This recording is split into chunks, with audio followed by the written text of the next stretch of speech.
LLMs make decisions based on how often something occurs in their training set and where. As a small business, you want to be as visible on as many websites as possible, but in a non-spammy way, right? If there is a way for you to get media coverage, basically any mention on the web in a positive sentiment, in a positive context, is very valuable. Welcome to the Marketing Meeting podcast. My guest today is Kevin Indig. He is a growth advisor and an SEO expert. Formerly, he led SEO and growth at Shopify and is now an advisor to some of the world's fastest growing startups. Welcome, Kevin. Thank you so much for having me.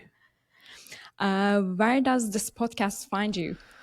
I'm right now in a small town in Michigan. Essentially, if you were to draw a line between Detroit and Chicago, I'm smack in the middle.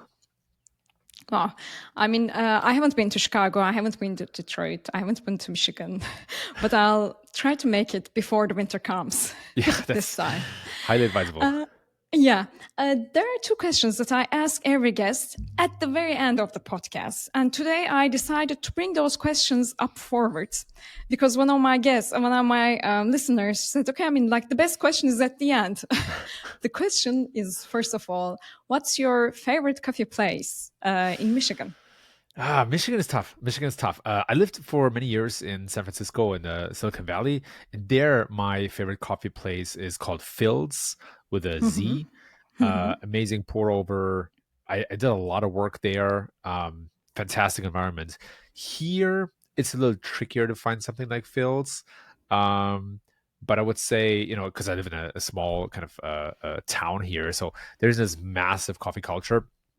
But there's a really nice place in the middle of downtown that is kind of your classic hipster coffee, but with a good work atmosphere. And that, to me, coffee and it triggers work mode in me. So for me, it's almost like a productivity tool. But what's the name of that place, if we can learn?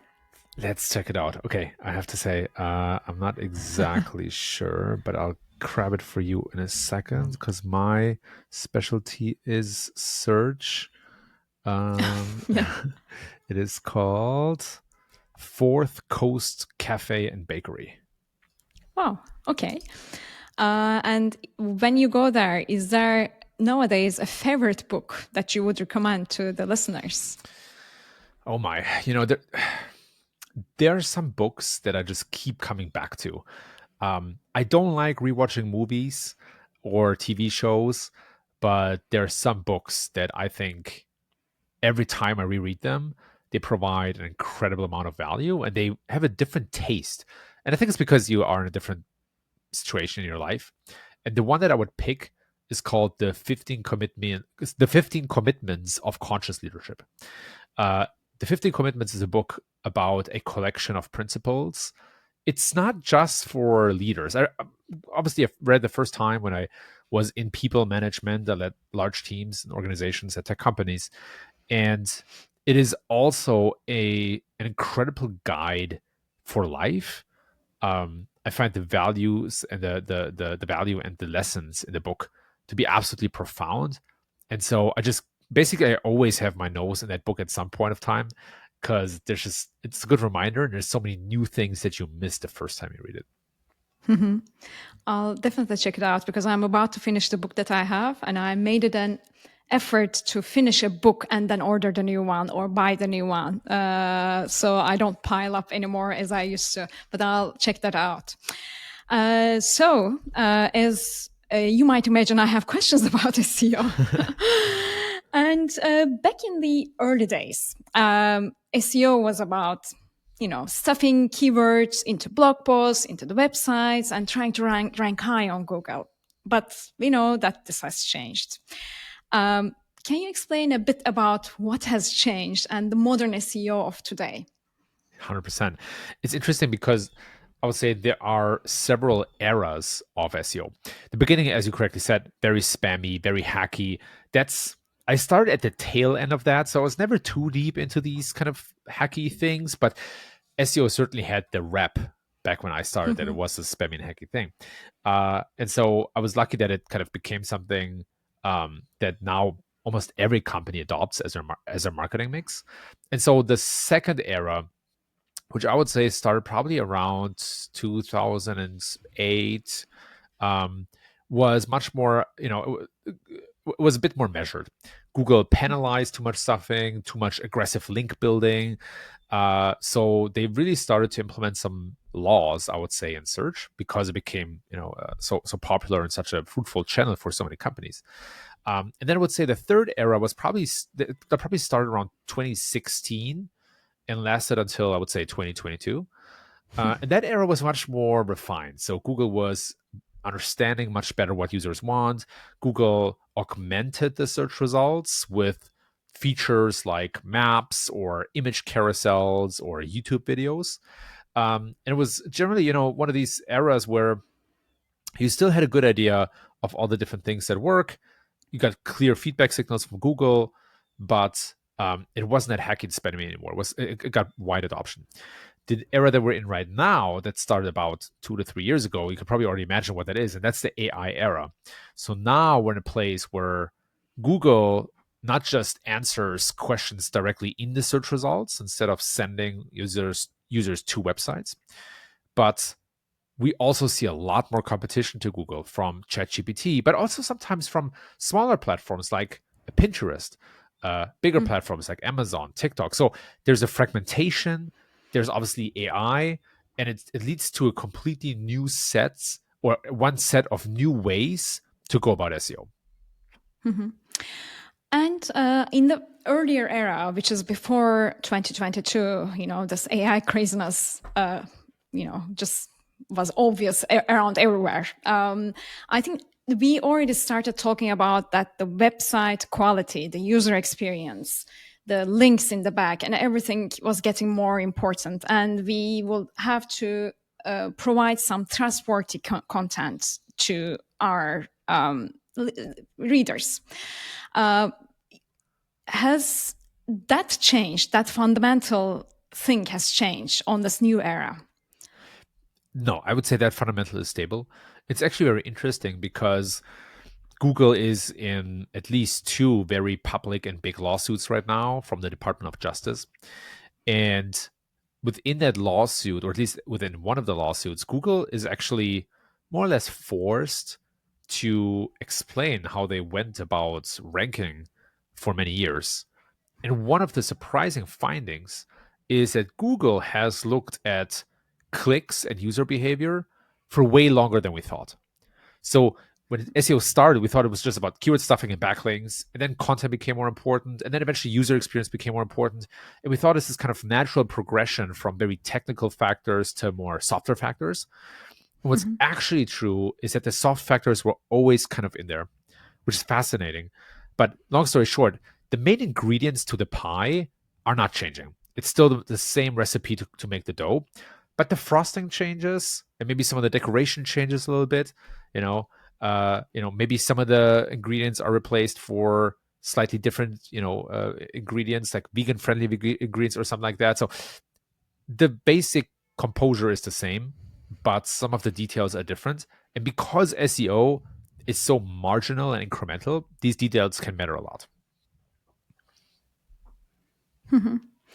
Maybe because my first questions are around AI, usually mainly because we are in that era. But I think there was in the All In podcast there was this quote of AI search will replace classic search like Google. I think the search behavior is changing for people. I mean, for me, it has changed, but there are still incidents that I'm going to the regular Google search and omitting the AI overview and then going below. How has it changed for other people? Because I'm just talking about myself right now.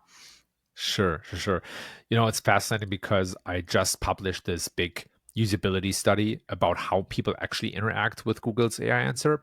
I'm not going to make it too technical, but we essentially, for the first time ever, tracked and recorded people as they browse the search results and solve certain tasks.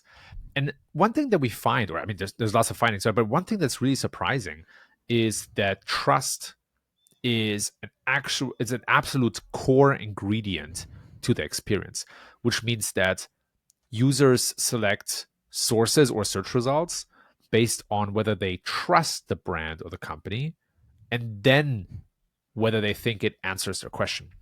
Same for other AI experiences, right? Trust is so important because we know that AI can hallucinate, but also because Yeah. sometimes the stakes are just very high. As in, if I'm searching for, say, the side effects of a drug, obviously that has big implications.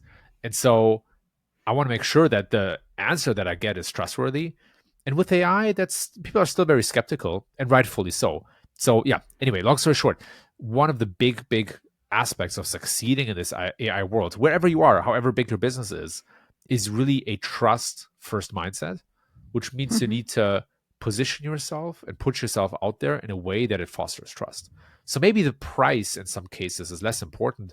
And it's much more important for users to know that in your small business, maybe you have one or more experts who help you with the crafting the product or with the right service, or maybe you have a very high rate of happy customers, or maybe you've been in the business for a very long time. Anything that fosters trust and engagement with your audience can really come in handy with search, because it means before people maybe even have a need, before they even want to search, your brand or name is already top of mind for them. And so when they Mm-hmm. see it, they might select it as a trustworthy source. Mm-hmm. So for people to understand, for people who don't know too details, but like when you go to Google, when you search something, there's like an AI overview, and it's called Google AI overview. And there's also like an abbreviation to that and so on. And it takes like a big chunk of your screen, especially when you're on mobile. And we know that the click-through rates to the websites, especially the smaller publishers or smaller content creators, are getting lower. But I've read a study that like big publishers like Reddit, Wikipedia, and so on, they're increasingly getting better traffic. Is that the case right now? That is the case. And the reason is that these platforms are being used to validate answers from AI. So you're absolutely right. Publishers and basically like most websites, maybe with the exception of small local businesses, are seeing a lot less web traffic from Google because users get the answers right in the search results. In a lot of cases, they don't have to click through to a website anymore. However, as we spoke about earlier, that trust element is so important. And so what we saw in the study, is that for high risk queries or searches, um, users will validate their answers on platforms like Wikipedia, Reddit, YouTube, and other forums or communities. So people want that balance between an efficient AI answer, but also double checking with a human to see if that is a correct answer or if the answer is more nuanced or something else. So yes, these platforms are getting more attention, which means that for you, you want to find ways to be present there. Now it's tough Mm-hmm. to be present on Wikipedia, but Reddit, YouTube, LinkedIn, etc., it's very possible to be present there in a measured and trust building way. And I think every business has to ask themselves how to do it. Mm-hmm. So it means that then AI is looking to, when it's coming with an overview, it's looking to more trustworthy sites that has positive clicks, that is established, that is credible, and so on.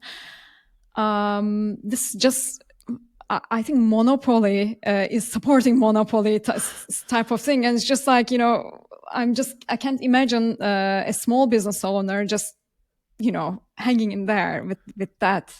It's an interesting one. So I mean, like, is there any? So there are two questions that comes to my mind. One of them is the LLM visibility, which is the large language models. And if we can get any content up in there in the LLMs, is there any way that we can do that? Or is there any suggestions that you advise to your clients? Yeah, 100%. So there are two or three things you want to do to be as present as possible. First of all, LLMs make decisions based on how often something occurs in their training set and where. So, long story short, as a small business, you want to be as visible on as many websites as possible, but in a non-spammy way, right? So you don't want to just go out and kind of, comment your name on all sorts of websites and forums and social media. You don't want to do that. But if there is a way for you to get media coverage, even small local newspapers, that is incredibly valuable. Basically, any mention on the web in a positive sentiment, in a positive context, is very valuable. That is number one. Number two is, if possible, you want to create content that is hyper targeted for your audience. What that means is, because users can search such longer questions on ChatGPT and now also on Google because of Google's AI overviews, they can also express their exact need much, much better. So instead of maybe searching for, I have to make something up, but maybe a baby crib, which they would have searched on Google. Maybe they search for something like baby crib for, toddlers that have trouble sleeping. And obviously, maybe it doesn't make sense, right? But you get my drift here. People can better express what exactly they're searching for. And so for you, on the other hand, you want to figure out ways to create content that addresses very, very specific needs. You need to talk to your target audience for that and truly understand what are the problems that they're trying to solve that are relevant for you, of course. Because nobody knows what people prompt on LLMs, right? It's nobody has that data. Maybe the LLM developers, but even for them, it's probably very noisy. And so the key here is, again, be as visible as possible, to create content that LLMs can cite. And the way to create the right content is to deeply understand who you're serving or who you're selling to and what problems they have, with as much detail as possible, so you can address it in your content. Back to your point one, which is the media visibility, then it means that PR and partnerships and everything is getting also, again, back on track, quite important, right? Absolutely. Yeah, way more important. I mean, it's this interesting paradox, because you could say it was always important, right? And companies should have always done that. That is true. And it now becomes even more important because it has such an outsized impact on your visibility on Google and on LLMs, which means that companies probably treat it with a new quality and maybe a new way to scale PR. I'll also say that for a long time, PR was just a new update on your product, and that's not as useful as maybe the storytelling and data aspect of PR. There's a lot there. I want to ask you a question, because this is a dilemma that I face as a consumer myself also when I'm trying to search something. Back of the days, there were like some platforms that I was liking, and then I started using Reddit a lot because, you can get some, real user advice. But now we know that every brand is investing in Reddit, and then I can easily understand that some of the posts and promoted comments are in there as well. Where does it take us to? Because users will know that the comments in Reddit are also most of them are sponsored, and it will get more and more. And any other platform, it's the same. So, I'm personally looking for a trustworthy place that is not promoted, that is real user experience, and at least the promotion is a little bit less than the others. Where does this take us to in terms of search? Yeah, it's very interesting, because I did some non-scientific research into why people like Reddit. Because for me, I've always been following Reddit a little bit, but I was never very active there. And it's also an oddball because it's a forum from the Web 2.0 era, right? So what's this doing here now all of a sudden in the search results? And what I've found is that, first of all, the perception about Reddit for most non-marketers, right, for most consumers, is that they do get an answer from a human there. And they get an unbiased answer because it's mostly people who actually tried the product out, and because also there's this culture around Reddit, right? So Reddit has strong antibodies against spammers and people who are overly promotional, which does not mean that that doesn't exist on Reddit. It does exist on Reddit, right? It's possible it does exist on Reddit, but in the grand scheme of things, um, it's still a pretty good platform and gives you pretty decent answers. And you have these antibodies from the community itself, which might flag you or downrank you. You have karma as an antibody, and you also have the moderators, which some of them are like very, very diligent, right? So I would say altogether, it doesn't prevent spam, and you can see that in the Reddit reports as well. They do show how much spam they removed. They're probably going to have to fight even harder now, which is why they want to verify humans. Similar to LinkedIn, where you make a little video with your passport and stuff, and you jump on a call with another human who makes sure you actually are human. But sure, there will always be a gateway to spam, similar to Google search. But I think in the grand scheme of things, people value Reddit because it's most likely an answer from another human. It's authentic, Yeah. and it's an authentic answer that is not necessarily biased or sponsored. And it's probably the last place on the web where that's the case. I think that's still a place that, as you said, it's like a game. But being a human doesn't mean that you're not sponsored. That's my thing. And it's gonna, as this thing is this era is making brands harder and harder to reach out to customers. Like we are skipping ads. We are not looking to them. We know that influencers are promoted, and then people are turning to Reddit, and marketers will gonna eventually invest in platforms like Reddit, like innocent platforms like Reddit. Yep. And then I'm just like, okay, what's coming up next after this? That's why I had this question. And I actually have another question about ChatGPT or platforms like Perplexity and like AI.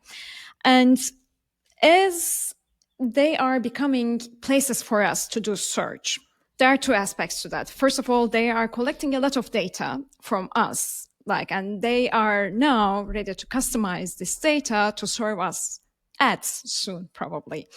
Do you think that they're gonna take ads soon, or is it already happening that we don't know?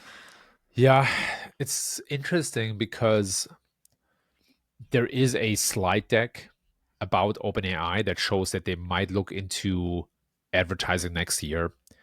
It's just a slide deck, right? And on the other hand, you have Sam Altman, the CEO of OpenAI, publicly saying that he doesn't like ads and that he would prefer some sort of like a affiliate commission, for example, in shopping.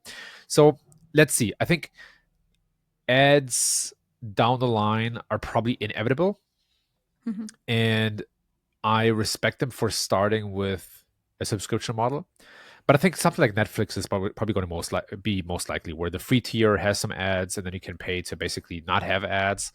But I think also that users have gotten so habituated and used to a free experience on Google because it's funded by ads and other, social networks, that it's likely that some ads will come in here. Or let's put it this way. I'm very confident that OpenAI will test ads or experiment with ads. Whether they will roll it out broadly or not, it's a bit harder to say.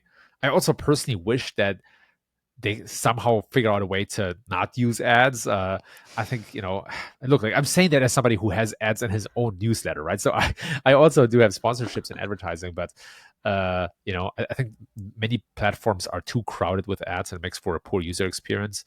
And you could argue that that's something that these platforms can measure and then balance out. Plus, if the content is good enough or the answers, then people will tolerate ads. So I can argue both ways, but it's very likely to give you a short answer. Yeah. And also, when we look at Google, for example, they that which ones are sponsored at the end of the day. And, you can skip that also, or you can just take, I hope they found a good model about that. But I'm sure that it's going to come our way because, we know that ad monetization is one of the big things for a company to grow, for a tech company to grow. I see that coming in also. So I want to move to the website experiences. And so right now I'm about to revisit my website. We are working on the new design. It's the third time I'm doing the website again. And same with another client. We are just about to revisit the website. What are some must-haves in terms of both from an SEO perspective and a user experience perspective? Because you are working a lot with the website experience as well. Yeah, absolutely. I love that you start there instead of saying like what are the most important SEO ranking factors, because the experience in itself is so critical. And I'm telling you why. Um, First of all, one principle you want to hold very high is to make it easy for users to find critical information. So you want to use elements like table of contents, key takeaways, summaries, FAQs, anything that makes it easy to skim the content and then say, oh, yeah, okay, that's exactly the answer that I wanted. Boom, I got it. Okay, cool. Either I'm gone or I'm staying on the website and I'm checking something else out. What I've seen in this study that I ran over and over is that people react very strongly to these little elements that highlight pieces or highlight the answer or make it easier to find what they're looking for. After all, people have a very low tolerance for disruption, like ads or Mhm. pop-ups. They are short on time, short on attention, and so the reality is everybody skims content. Nobody starts at the top and then goes like reads it all through. No, usually people will scroll through the whole page first and then see what's interesting or what might answer their question, and then they look for more signals of whether that question is trustworthy or whether it really answers everything that they were looking for.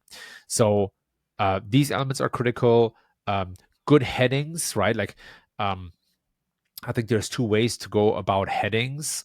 There is kind of the more storytelling approach, where headings are maybe harder to understand unless you have the context of the rest of the content. And then there are very descriptive headings. And you want to, from a search perspective and LM perspective, you want to go with the more descriptive headings, because search engines and LLMs understand the relationship between a heading and a sentence and a paragraph. So you want to be very deliberate in making it descriptive, and then making it easy to read. I think, and this is probably very vague, but that means avoid gray font, right? Make it black. Have a contrast between the font and the background of the website. Uh, But this is for the people-to-people experience, right? Not for the bots that are scanning your site or LLMs trying to get some information, right? it translates. It translates. So Okay. because the user experience is so important, at least for Google search, it means that you want to make sure that user experience is heavily factored into a website design, a website redesign. Um, at the same time, because LLMs lean so much on search results to give weight to their answers, by being well positioned in search and classic search, you are also well positioned for LLMs in many, many cases, not exclusively, but in many cases. So that whole aspect around design, layout, composition, easeability of navigation, easeability of reading, all of these things do matter. And I will say, like in many cases, small businesses are probably well served with a really good template on WordPress or Webflow that they can then customize. Not everybody has to start from the ground up, but if you can afford a really good brand consultant or brand agency Yeah. to help you with these kind of things, it's a big bonus. And is it the this is the question that I have. I just checked your website before this call, and it's quite simple. It's very straightforward. It's all I need was there. And I'm sure that for someone who's looking into getting some expertise from you, it's in there. But I mean, we have this thinking that if a website gets bigger in terms of the tree design, you have more pages, you're just jumping from one thing to another, does it still help? Those technical hacks still help the SEO and visibility? Yeah, they absolutely help. And I think about my side, I can probably do even like a better job. But thank you for the compliment. But yeah, sure. To get back to the question, those things still do very much help. And the reason is that search engines and LLMs are not yet a perfect reflection of the user experience and user perception. There's still things that are different for users and for humans. Sorry, for bots and for humans. And you need to facilitate for that. You mentioned internal linking, having links, not just in the top navigation, but also in your content. Big help. You want to make sure that there's some optimized version of your site, even if most of your visitors use desktop devices or iPads or tablets. search engines use mobile crawlers only, which means they only look at your website through the lens of mobile. And so if you don't have some like a version of that can be damaging to you, even though your users come through desktop. So yes, these things matter: internal linking, speed, even though speed matters less than most people think, mobile optimized website, and then of course the right metadata, the right title, the right description, all that kind of stuff. All these things absolutely matter. And in this first era of SEO, they mattered so much more than what the actual user experience was and what the website showed. And now that's not necessarily the case anymore. And should we still try to put like blog posts and some resources like in written context to our website? Does it really still matter a lot? It matters for larger companies. For smaller companies, I think there's a content strategy as well. But I will also say that smaller companies can do, maybe generalizing here, but there is a higher need of having some critical information on your site. So when I'm thinking about a restaurant, for example, you want to have the menu on there. You want to have your opening times on there, right? Any business should probably have pictures about the business on there, maybe a story about the founder. And then if I were to own, like a restaurant or the mom and pop shop around the corner here, I would create some content just around, that hopefully fosters trust, maybe around the selection of products, or maybe around the purpose of the business. Maybe there's a family history involved here. Maybe there's a community aspect involved here. Can you highlight community members, people who come over? I think there's so much depth that you can provide even as a small business side that is outside of classic search engine optimization. Whereas, of course, if you're a big venture-funded SaaS startup or consumer marketplace, of course, content gets a very different quality for you. You can scale it differently. You want to target search terms. I think as a small local business, the question is much more: how can you foster trust with local people? And if you're a small business that is not local, I mean, I have a small business in that sense theoretically, then I think it's a lot about thought leadership, being transparent about how you work, who you work with, maybe your results. So I think there's a content strategy in the cards for everyone. But to your point, it doesn't always have to be the blog. It doesn't always have to be like the resources. You can be creative in that sense as well. And I think that often pays off because you stand out and you're more memorable. Do you see with your newsletter and so on that you are hosting them at another platform other than your website, because people are using Substack and so on? Does it also link to your website, or do you see that happening right now? Yeah, my personal website is not very search optimized, like maybe not at all. And that's okay. It's more like a business card for me. So I'm a solo advisor, solo consultant. But sure, it does the newsletter does translate into more business.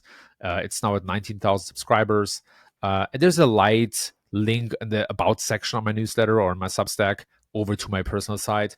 But what's interesting is a lot of my clients either hear about me through word of mouth, so they're checking with their network, or they see my LinkedIn content.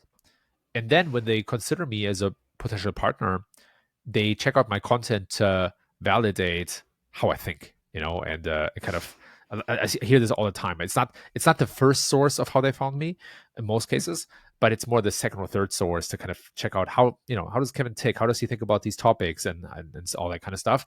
But of course, it's a huge driver of business in that sense, because otherwise, how would people know? So yeah, it's an interesting dynamic. And I was just talking about someone today how surprising it is how good that works. But yeah, there are many ways for people to find you. Sometimes it's SEO, and sometimes the content is not doing well in search at all, but it's still valuable. I mean, if an SEO advisor is getting more from word of mouth and from LinkedIn than through the website, then it says something, I guess. Although you say that you need to do a better job in terms of SEO for your site, but if it works for you, then it's good then, especially for people doing similar type of work. One more thing about the websites, because I know that you work a lot with e-commerce brands. how can e-commerce brands optimize their product pages nowadays? Not just to rank, but to actually drive conversions. Is there any best practice that you want to share over there? It's a great question. I love that because I actually think pages are becoming a lot more important. So, quick backtrack. Google has recently launched a new shopping experience that basically is a new category page. They show a feed of products, also sometimes with an AI embedded, but essentially a feed of cards with different products and price, etc. And so that feed is obviously consists of product pages, not category pages, and it usually shows up at the very top of the search results. And so what that means is that it used to be that category pages are most important for e-commerce. They're still somewhat important, but product pages have become a lot more important because they show up in this new product shopping experience on Google. And so there's a couple of things to keep in mind. Obviously, like the visual aspect is always the most important.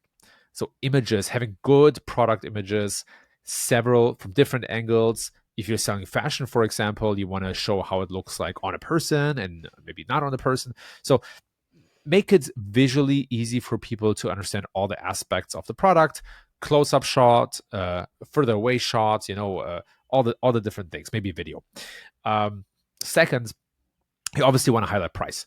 After people, price matters a lot, and after people have a good visual understanding of the product and they're still intrigued, then there's scanning factors like what's the price, what's the shipping time, what's the warranty or send back kind of guarantee, how or return policy, better said, and then they look for things like reviews or more context around the product. Maybe there's some description around the material of the product. So these are the most important elements. What becomes more important now for product page optimization is the whole aspect around reviews and FAQs, frequently asked questions. So what temperature should I wash this product with? Is it resistant to water? Is it, how long does it last? All these kind of questions are critical, not just because of conversion rate optimization, it has a big impact, but also because it helps LLMs to better understand the relevance of your product or the attributes and the details of your product. Sure, for hardcore conversion optimization, you can do things like one-click sign up. So let people sign up with their Google account. You can reduce the number of steps in the checkout flow.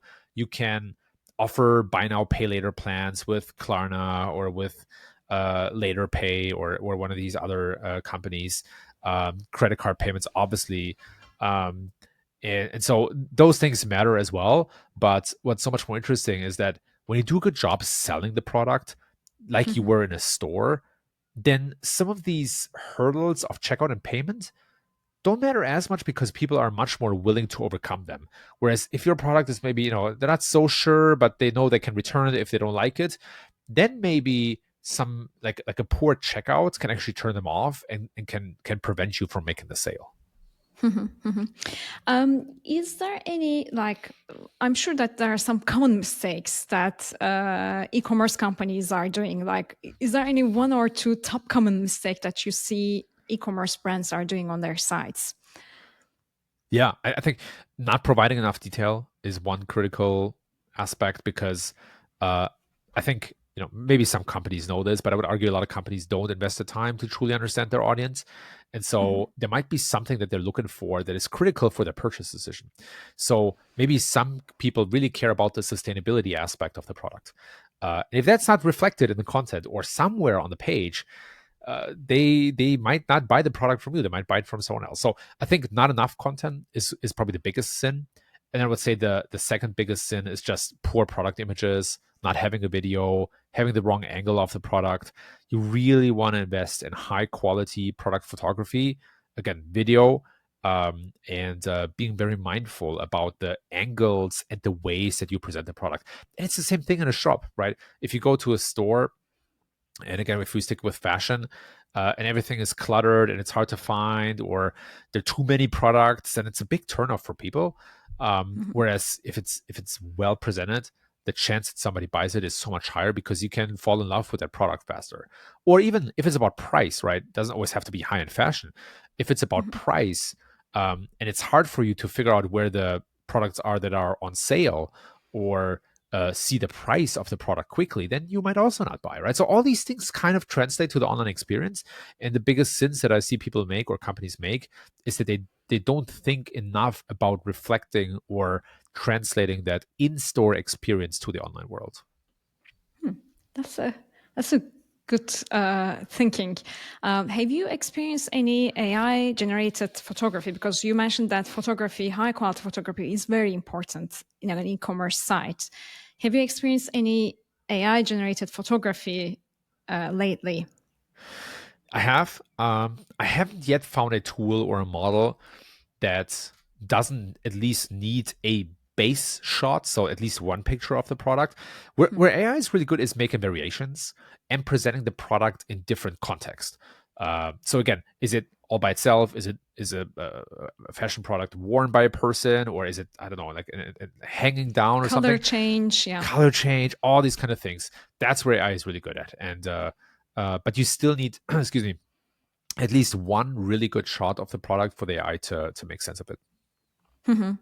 So yeah, and okay, yeah, that's clear to me, because I was thinking, does it hurt any rankings, or does it hurt any SEO, or so on? But you mentioned that at least we should have one high quality product image, so that Yes, AI can make the variations of that, so that it doesn't go off the grid and prepare something odd. That's not the product itself, probably. exactly. My last question is, if you, for like the fundamentals for a marketer, if you had to narrow it down, what are the top 3 things every marketer should understand and actively do when it comes to SEO?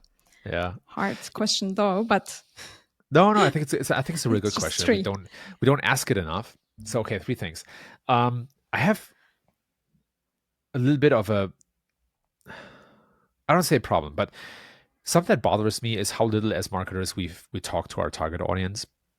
And the reason is that performance marketing has become so good, right? If you run ads on like Google or Facebook and all the other meta properties and alphabet properties, you usually get really good results. And that has led to a world where we talk less and less to the people that we actually want to sell to. And I think it's a big mistake. So I would say number one is you actually have a deep understanding of who you're selling to. Not just, like, sure, age, demographics and stuff, yes, but what problems are they trying to solve? How are they solving them today? How big are these problems? What are their preferences? Do they want a cheap solution? Do they want a premium solution? Where do they shop? What competitors do they look at? Like a really in-depth understanding. And that can sometimes come from only 10 people, right? I don't think every company needs to go out there and survey 1,000 or 100,000 people. Start with 10 and see what the commonalities are. It also, by the way, shapes your business strategy a lot, because if you realize that you're selling high-end artisan products to somebody who cares about price mostly, then you're tackling the wrong market, right? So anyway, I'm not going to go on a longer rant here, but understanding your target audience deeply, that's number one thing. Number two, you as a marketer in this world need to juggle the performance aspect with the brand aspect. Let's put it this way. So what I mean by that is there is a balance to be had between running good ads, which again, for almost every business, I think you can run really, like, online ads are just a viable channel for you. But you don't want to forget all the things that you can also do on top of that to create a strong and lasting brand, meaning to be memorable, talking to the right people with the right message, with the right positioning at the right time, right? These kind of classic marketing things. I feel like we've lost that as well a little bit at the cost of performance marketing. So you want to juggle brand and performance. That's my number two. And then number three is standing out. Whether it's search focused content, whether it's web design, whether it's a local mom and pop shop, not enough companies are thinking about how can I stay memorable, meaning like be different than what's out there. How can I differentiate, leave a lasting impression, and do something that maybe other companies are not doing? And it shouldn't be a gimmick, right? It shouldn't just be we're wearing pink hats in the store, or like we're singing our brand audit or something to our customers. It shouldn't be gimmicky, but at the end of the day, and I mentioned this at the very beginning of our conversation, which makes for a nice frame. At the end of the day, there's a lot of competition out there, and there are lots of options out there. And so you need to find ways to stand out in a way that customers remember you positively and in a way that vibes with your personality and your business and who you are. Thank you so much.